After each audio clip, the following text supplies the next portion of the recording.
I'm Frank Garza, and welcome to Here and Abroad, a podcast that follows the U.S. men's national team and their player pool across Europe, MLS, or wherever else they play their club football. On today's show, we are going to get an update on the Americans playing at PSV, Ricardo Pepi, Malik Tillman, Richard Ledezma, and Sergiño Dest. To help me do that, I've invited Rick Elfrink to join the show. Rick is a journalist who covers PSV for Eindhoven's Dagblad and 80s Sport World. Rick, welcome to the show. Yes, Frank. Hello. It's a very big honor to be in your show. So, 80 Sportwereld and Eindhoven Daily is in your show. That's great. Yeah. Well, it's an honor to have you here. I've been watching a lot of PSV the last couple of years, and always interested to kind of get the inside scoop on what's happening with this growing list of American players over there. Yeah. And I wanted to start with Ricardo Pepi. Yeah. Ricardo's kind of a fan favorite, over here, and we're always wanting to see him play more.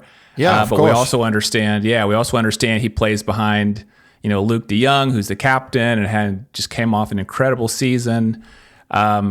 So I guess my question there is, do you see the situation, outside of, de Jong missing time for whatever reason? Is there really any scenario where Pepi is going to play more? Yeah, well, let's first talk about the American connection and PSV. Of course, since Ernie Stewart came in, the connection has become bigger. The technical director, he got some new players. He brought some new players in the team, like Sergiño Dest, and Malik Tillman, of course, and Ricardo Pepi came in. Well, your question was about Ricardo. I think it must be a very frustrating situation for him now. He proved in Holland he's a very great talent. He's a good striker. I think he already did that in Groningen, where he scored 12 goals in one season in a team that ended, I think, on 17th place in Holland. Well, that was a very big and good performance. After that, of course, PSV Eindhoven took him over from Augsburg, the club where he was on the contract.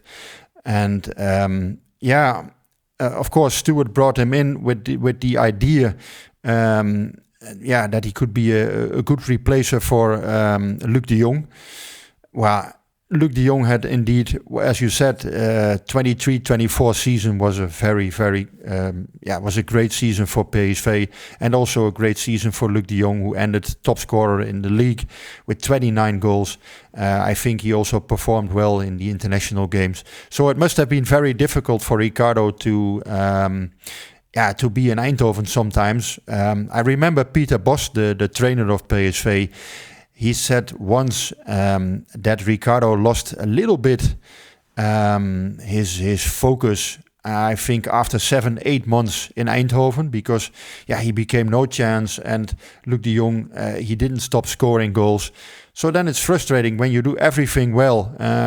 When Ricardo was coming on into the pitch, when he had 20 or 30 minutes, he almost he scored a lot of goals. When you see the minutes he played and the goals he made, that's really impressive for a player like him. So I think in the last season also he made 8 goals in pretty short time. Wow, that is of course again a proof that he is a real talented striker.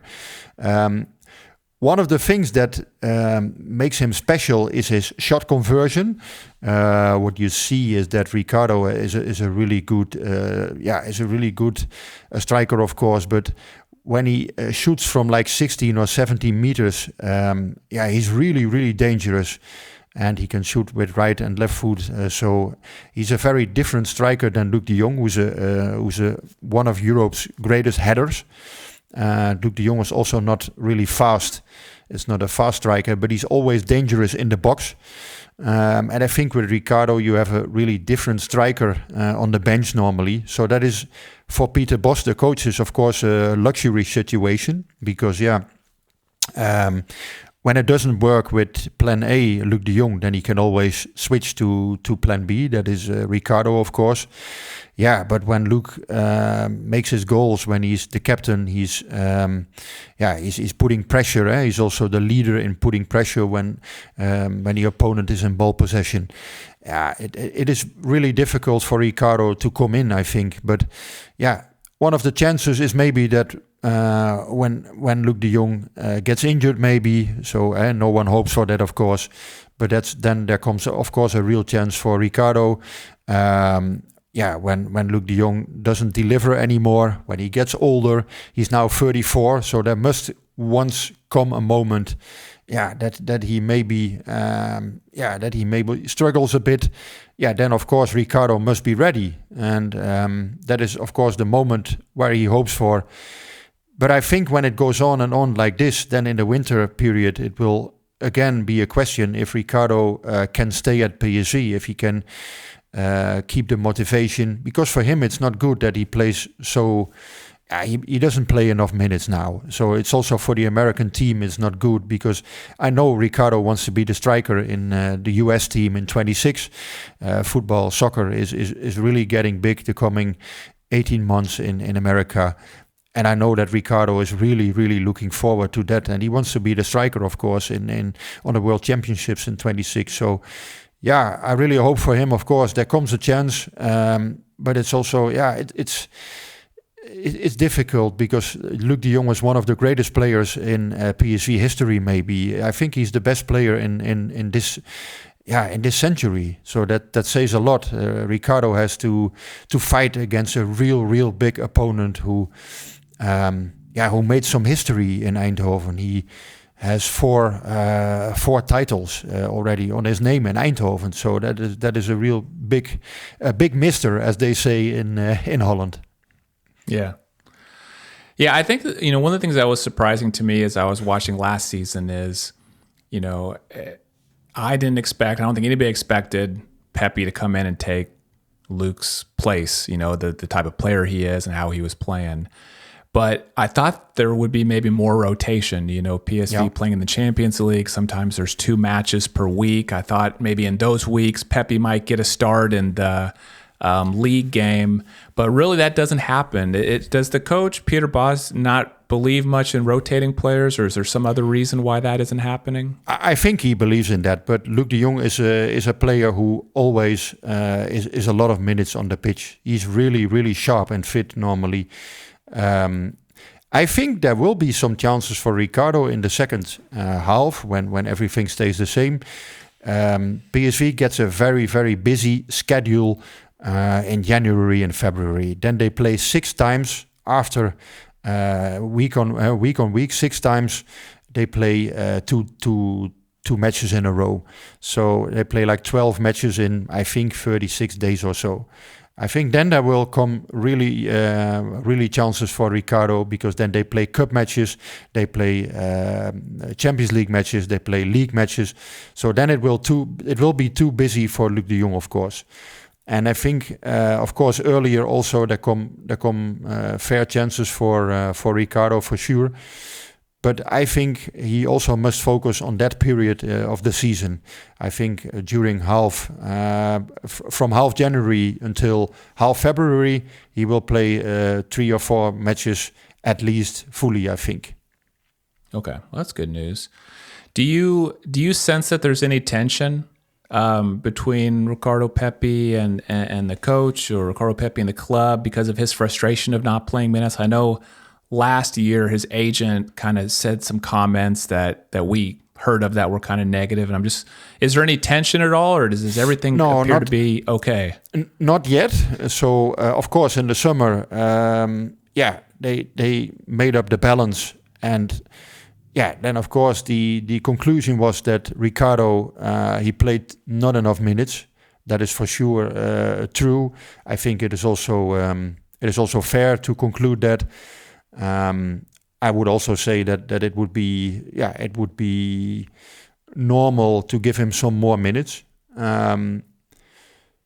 But yeah, the situation is difficult. As I said, Ricardo also understands that Luc de Jong is a player who made history in Eindhoven, who is a player we can learn from. But yeah, the situation cannot go on and on and on. So when he doesn't play 1.5 years, he almost plays only 10 or 20 minutes in a game, you can never get any rhythm. So I think what I said in the second half of the season, there will for sure come chances. And I think also that Ricardo proved that he's a player who can keep the motivation. He's very professional. And to be honest, I respect that also very much, because for strikers, it's really difficult when you don't play. It's even more difficult, I think, than for other players, because they want to score their goals. They live from their goals. And as I said, last season, after 7 or 8 months, there was one time that Peter Bos told the coach. He told us, Ricardo lost a little bit his focus during the training sessions. It was not a long time, so he spoke then with the player, and then also the situation was gone pretty soon. But so there was only one time there was a kind of a friction, as they say, maybe. Yeah. Okay. And I mean, you mentioned something there about, he has a great opportunity to learn from, Luc de Jong and see a great striker in action. Do you see that happening?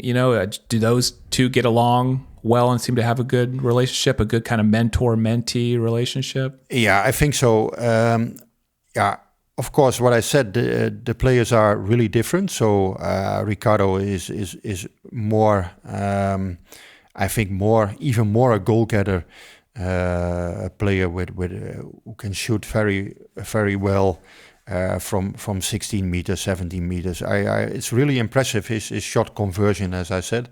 But what he can learn maybe is indeed putting pressure, being the captain in ball possession. Also, maybe he can improve Ricardo. I think, when you play the ball to him, when he's up front, then of course he can also get stronger. I think that is also a strong point from Luc de Jong, that he can always keep the ball on a difficult position. Those are things where Ricardo can grow. These are things where Ricardo can grow in. But I also think that number 9, he has to score goals, and he has to, find his moments during difficult periods in the game, and he has to help the team with goals. But Ricardo has that ability for sure. Yeah, we will see. Of course, I see the players are not in any argue or so. I think Luc is also a very sympathetic guy. Ricardo is a very sympathetic guy. So I don't think these players will get in any animosity or any troubles. But yeah, of course, the situation for Ricardo must be frustrating. That is for sure true. Yeah, totally. Well, let's transition to a guy who, isn't fighting for minutes. Malik Tillman seems to have firmly established kind of his spot in the regular starting lineup. Last season, 9 goals, 10 assists. I have here in my notes. This season already 4 goals, 1 assist. And he seems firmly established. And what I'm really curious to hear about from you is, like, how high do you think his potential is? Because you see a lot of these young players come through PSV and the Eredivisie and then go on to like really big clubs. What is the top level you see for like a Malik Tillman? Well, let's first say I'm not a scout. I'm just a journalist. So I have to be cautious, of course. But what I see from my point of view is that this is a player who can, of course, make a next step after PSV. He's very young. I think Malik is 22. He's still 21, 22, something like that. He's so young, and I think in the small games he can already in the league games, the small games, he can have massive impact. You see that with his technique. You see also that he can fight when of course, when the changeover is there, when you lose the ball, when the team loses the ball, I think in those situations he still can grow, but he has the ability to get the ball back, of course, for the team. I think he's physical, also very strong when the team is in ball possession or when he is in ball possession. It's very difficult to get him off the ball. This guy has a great technique. He's really all-round, I think. His dribbles are great. He has a good shot, so they are now the moment that we are recording this podcast is after the game against Fortuna Sittard from this weekend, where he scored 2 goals and one from a free kick from like 17-18 meters. That was a really great goal. That was a perfect spot for him because it was it was a perfect spot for the right foot. And he scored that goal so convincing. Then that made for PSV, it made the difference against maybe playing a draw or a win. Malik is a really talented player. What is interesting to say is that he was... I think he was not already, when he came to PSV last year, he was not a real big personality or so. He was really cautious to say things. And I think he was a little bit quiet player. And now you see he's growing also on that point. He is more open. Sometimes they force him to do a press conference. And then you see he is not... really liking that, I think, but he's growing in these kind of things. He's really, he understands that it's a part of his profession to talk with the press, and I see him now more enjoy these kind of things than last year. I see now that he has more confidence also outside the pitch. But of course, that is just outside the pitch. What I see inside the pitch is really promising for the future. Bayern Munich sold him to PSV in the summer. They did not do that fully because they have a buyback clause. There is a possibility for Bayern to buy Malik back for 35 million euros. So that says also something that they do. They want to get... they don't want to let him go. They don't want to let him go fully. So they have still some, as they say here, grip on the player. They didn't lose him out of sight. He is still possible to get for 35 million euros, and that is for a club like Bayern, of course. It's an amount that they can oversee. So when Malik makes big progress in Eindhoven, then they can always buy him back. Yeah, it's interesting you say that about he seems to be more comfortable and more willing to do the media interviews this season. I haven't, because with the U.S. men's national team, I can't think of very many times where I've seen him come to a press conference or do interviews after the match. So maybe he'll start getting more comfortable with those over here too. I think he seems like a real quiet guy, but he also has he can also be brutal, I think. So we will see what happens to him. Yeah. But I think he will develop outside and inside the pitch, and it's for PSV now. It's a perfect match. There was some discussion here where he's the best player. I think what I see now that he's a real number 10. So he played also on the left side. Because of some problems, PSV had some problems with injuries. Then Peter Bos put him as an attacker on the left side. But I think the number 10 is his best position. There he can create some chances, and also.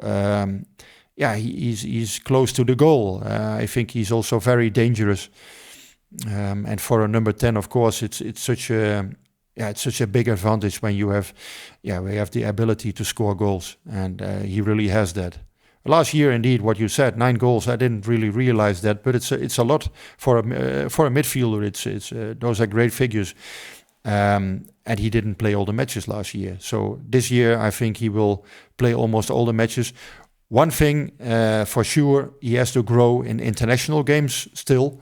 When I saw him against Juventus, that was not really, that was not really top level as they say here. But when he plays those matches on top level, then he will not be a player of PSV Eindhoven anymore for sure. Then he will be away next season. Then a big club will buy him, if it's not Bayern.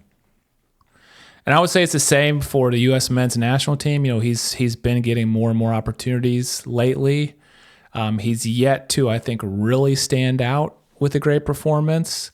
And so, we keep waiting for it because we see him doing such great things, at PSV. Yeah, I think it's the perfect moment for him in 1.5 years. After 1.5 years, of course, the World Cup is in the USA. When I was Malik, I think when PSV qualifies again for Champions League next year, I would stay at PSV. I would not take any risk.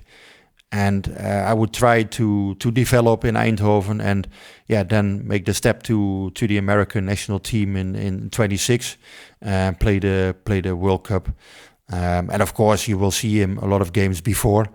But indeed, as you say, he also has to perform better in the international games of Team USA. Ricardo already scored a lot of goals. I think Malik also has the power and the technique to perform better in the national team for sure. Yeah. Well, the next guy I want to talk about was a little bit of a surprise for me this season, and that's Richie Ledezma. Yeah.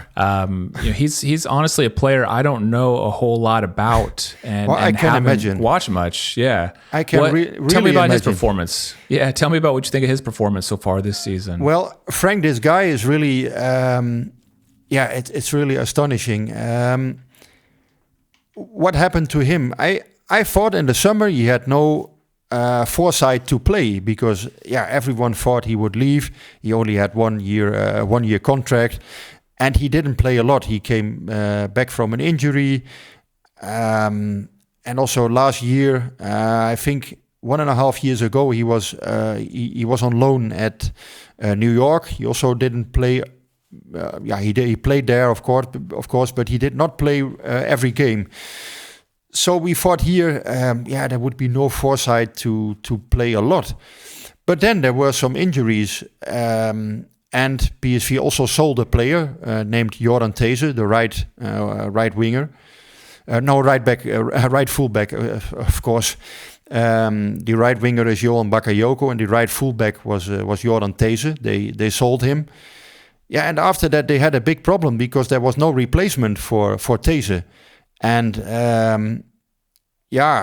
Ledezma, we also thought he would be maybe a player who could make some minutes on the midfield when players like Schouten or Veerman needed some rest.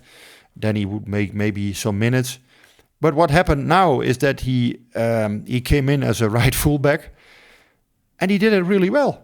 So Peter Bos, the coach, he decided to put just him go in, with it. Yeah, just go on with it, and he put him in the squad for I think 6 or 7 times in a row, and he played really well. I asked Richie in Almere. I remember that was in Almere. The PSV won 7-1 over there. I asked him, "Did you ever play as a right fullback?" No, he said, I've never played on this position. But he's a real good player, a technical player also. I think then it's easy to play on more positions when you can always, I don't know if I say it right, but you can always fall back on your technique. And I think he has to grow in positioning, in really man-on-man defending. That has to be better. But he did a real good job in the games that he played. Of course, he was also in the game against Juventus. The first goal of Juventus, he was not looking really good. But I think there were some problems in the team there because he came to play against two opponents, and then he had to choose. So it was very difficult for him in that situation to make the right choice.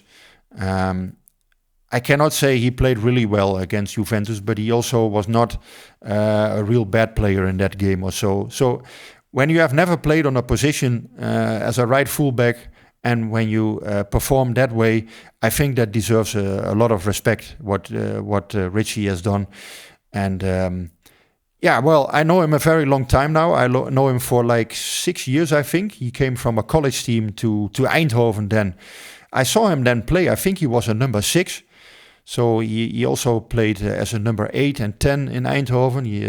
I think every position on the midfield, he made some minutes. And now then as a right fullback. So now there came in a new player, Rick Karsdorp. But I think he has to compete with Karsdorp, who is not fit at the moment.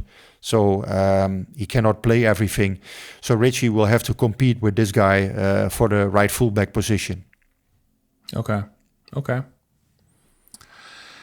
Well, that leaves us with Sergiño Dest. Yeah. One of my favorite U.S. MNT players, and I know he's injured right now. But any updates you can give us on Dest and how he's coming along? Yeah, well, he's on schedule. So in January, February, he will return. Of course, it is always difficult to predict if he will be directly on top level. So that is really difficult after such an injury. I have no doubt that Sergiño will do everything to recover as soon as possible. PSV brought in a new player, Ivan Perisic, and he also had a big knee injury. He was back after 7 months, and I think maybe Sergiño also is back after 7, 8, 9 months. So we have to see what I can tell about him. He had such a great season in 23-24, so it was a real big disappointment that he got injured. I remember that he was, when in Eindhoven there is a championship, then they want to celebrate the championship in Eindhoven. There is always a flat car in Eindhoven, so the players drive on a flat car through the crowd. Everybody is happy then, and really, it's euphoria in Eindhoven then, as they say. And I think then like 150,000 people or so are around the streets. Everyone is celebrating. And it was really the picture of the picture of Sergiño injured at that moment. Yeah, that is what is in my mind. That was really hard for him. So he could not celebrate the title fully as he wanted because he was injured. And that after such a big season, a big comeback as a left fullback, he was one of the best players last season of PSV. I think one of the 3-4 best players. I remember him during the winter period in Spain, during the preparation for the second half of the season, and I saw him running this guy. And they had a run exercise, and he was by far the fastest player. I saw him run, and he made some rounds, and I think he made like 7, and the other players made 5. He was so fast. So that is also saying something about his physical possibilities. This guy is always able to run up and down, and he's never getting tired. That is incredible. Last season, of course, he maybe could have made a little bit more impact on assists or on goals, but I think he was such a great player in the team. Also defending, he's really strong. He was one of the best left backs I have seen in the PSV history. And I have seen a lot because I already follow the team for like 14 years daily. And I think, he's really one of the best players I've seen there on this position. And a real key player, Frank, last year. Like Luc de Jong was, of course, but also Sergiño Dest was a real key player. One of the best 3-4 players, I would say. Wow. And is that mainly because of his attacking ability that you would call him out as the best, or do you think all around, even like his defensive abilities, you'd give him that best of category? Yeah, I think also he's 24 now, and I think also he's still on a young age, but he is such a lot of experience already. When you look at his career, this guy played for Barcelona, for Milan, for Ajax, for PSV. So he's still 24, and you cannot imagine that he made so many minutes for all these great teams, and on such a high level. So of course, for America also, it is on the biggest. It's really really important. I would say that he returns on a good level, and of course, he is for America also a key player. I remember Greg Berhalter was last year in Eindhoven. Of course, he's not now the head coach of the US team anymore, but I remember also that he was really happy with Sergiño Dest and his performances. He also said that he was one of the best players of the US team, and I can only agree because Sergiño is. I think when he is fit, he's one of the best players indeed of PSV Eindhoven, and then he's also one of the best, of course, in the American team. Oh yeah, I mean it's been we've really missed not having him. You can see a difference, like in the Copa America, we had to play without him. We really miss him, when he's but he's it's a lot. It's not only the technique, it's not only running, but he brings in also a kind of character in the team. Yes, he has a flair about him that I really appreciate. yeah. Some teams have these players who they don't want to lose. It of course no one wants to lose, but this guy you see really he doesn't want to lose. He cannot. For him it's impossible to lose, and that is what you see in his game. He brings in spirit and character in the team, and that's also something sometimes that is underestimated. I think that PSV last season got 91 points in the league after 34 games. That was also because Sergiño Dest played for PSV, and in some matches, I would not say every match, but in like 2 or 3 matches, he was also the one, who could get the win for the team. I remember a game in Deventer against Go Ahead Eagles where he was the best player and he scored a goal. And PSV won that game because he was there. And when he would not have been there, maybe it would have been a draw. And it's really impressive when you are a left fullback and when you can make a difference like that. Where you can also decide games sometimes. It can be more. I think he has the power to. I think he has the power to deliver more assists even because. Sometimes it can be better just by maybe having some more patience on the good moments or whatever. But I think he also can. He still can do better. That is what I would say. Wow. Well, that's a good perspective on him. Thank you for sharing that. The last thing I want to ask you about before I let you go is just expectations for PSV this season. There's a lot of PSV fans over here. It's hard to imagine really a better season than last year, where they only lost one Eredivisie match. They made it to the Champions League round of 16. I mean. What would you say would constitute a good season, for the team this year? At the moment, they are of course the big favorite for the title again in Holland. I think PSV started well. Of course, when you win 6 games, then it's a good start. But they did not play the way like they did last year. Of course, there were some matches also pretty close, or they had some difficult moments. But now, in the first 6 matches, the opponents were not from really good level, so they were all on low positions in the league, to be honest. And I think PSV has to improve in the coming weeks. There is some space to do that because there are new players like Perisic, like Karsdorp, the new right fullback. Some players come back from injuries like Noah Lang. There is some space to improve, but the last weeks were not always impressing. And of course, they lost the game against Juve with 3-1, but it was more without any chance than you see in that score. The 3-1, I think it could also have been 4-0. PSV was really without any chance, I think, in Italy. And is that something the team should worry about? I don't know, because international is difficult, is different.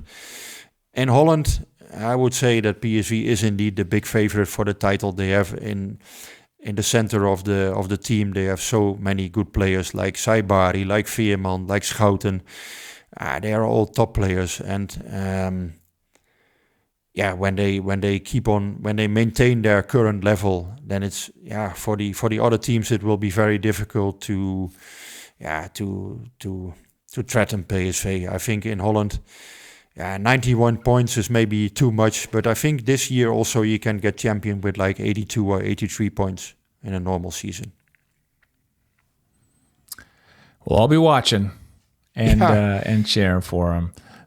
Thank you so much, Rick, for being on the show. I'll make sure and put links in the show notes to your X account, which is at Rick Elfrink. Yeah, for and sure. Also to your work online. I would like when the American fans or when the American football watchers, when they want to ask anything or just send me a message, and we will try to answer, of course, always. Okay. I would like, of course, when there is some interaction possible. It's always nice to hear some insights from the other side of the world. Yeah. Well, that's good to hear. I'm sure people will take you up on that. Sure. I would like. Thank you so much, Rick. Frank, good luck with your show, and we will talk in the future again. For sure. And thanks to everyone for listening to Here and Abroad. If you enjoyed the episode, please do me a huge favor and hit that subscribe button if you're watching on YouTube, or that follow button if you're listening on Apple Podcasts, Spotify, or somewhere else. Thank you so much.